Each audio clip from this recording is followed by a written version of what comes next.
Alors, pour réagir à ce départ fracassant et au budget du gouvernement Carney, je reçois Éric Lefebvre, député conservateur et membre du comité permanent des finances. Monsieur Lefebvre, bonsoir. Bonsoir. Parlons d'abord du budget. Certains observateurs, certainement ceux du milieu syndical, disent qu'il aurait très bien pu être signé par Stephen Harper. Pourquoi votre parti ne peut-il pas l'appuyer?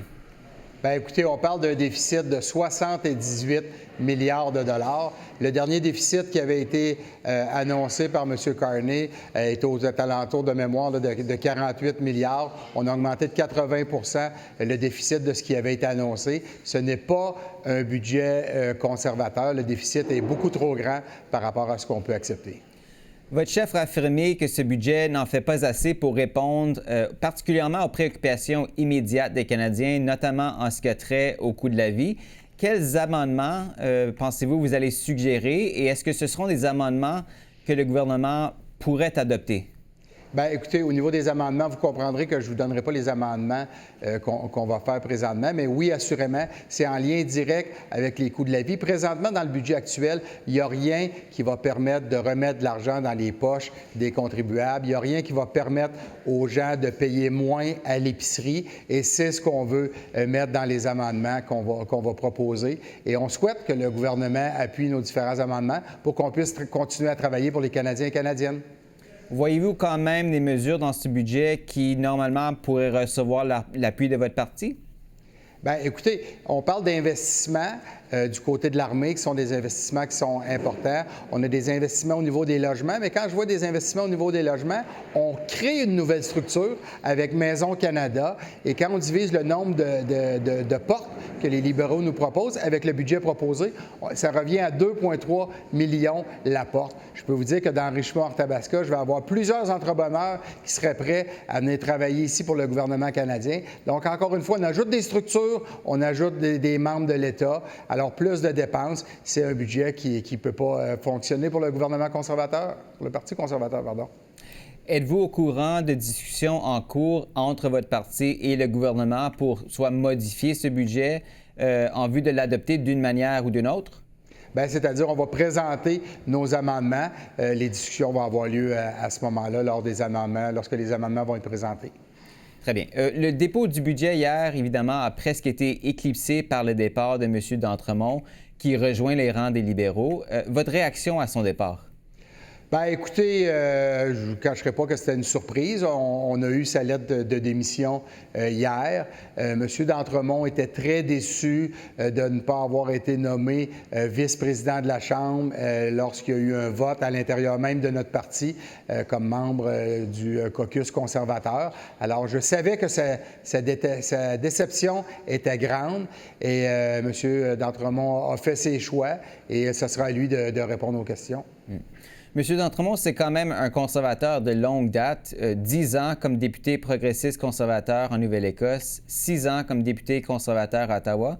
Qu'est-ce que ça dit de l'état de votre parti qu'un conservateur, même s'il soit un Tory rouge, ne peut pas y trouver sa place?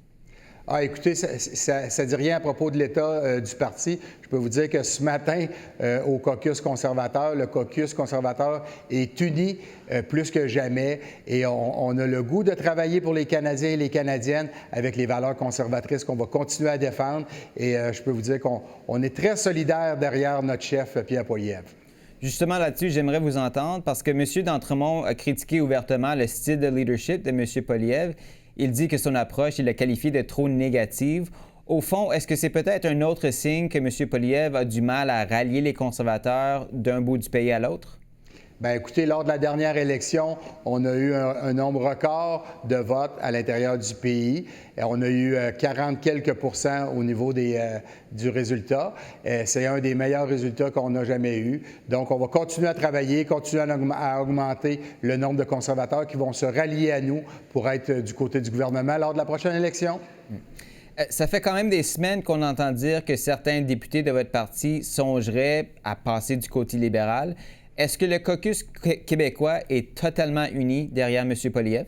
Bien oui, absolument. Encore ce matin, il y avait des rumeurs de 2 collègues du côté du Québec et je leur ai parlé 2 fois plus tôt qu'une et il était là ce matin au caucus avec nous. Il était choqué de ces fausses rumeurs-là qui circulent au niveau des collègues québécois. Alors, le caucus du Québec est derrière Pierre Poilievre et uni plus que jamais. Le caucus national également. Alors nous, on continue à travailler ensemble, en équipe, on se serre les coudes, puis on travaille pour les Canadiens et Canadiennes. Présentement, c'est eux qui ont le plus de difficultés présentement à joindre les deux bouts, à se loger à un prix abordable, à aller à l'épicerie, à ce que ça soit abordable. Le jeudi, ils payent leurs impôts, il ne leur reste pas d'argent dans leur poche. Nous, ce qu'on veut, c'est remettre de l'argent dans les poches des contribuables pour qu'ils puissent avoir une vie abordable dans un lieu sécuritaire ici au Canada, et c'est ce qu'on va continuer à faire. Et je comprends bien que vous ne pouvez pas parler spécifiquement des amendements que vous allez proposer, mais est-ce que vous pouvez nous donner quand même une indication du genre de mesures qui pourraient répondre à ces besoins?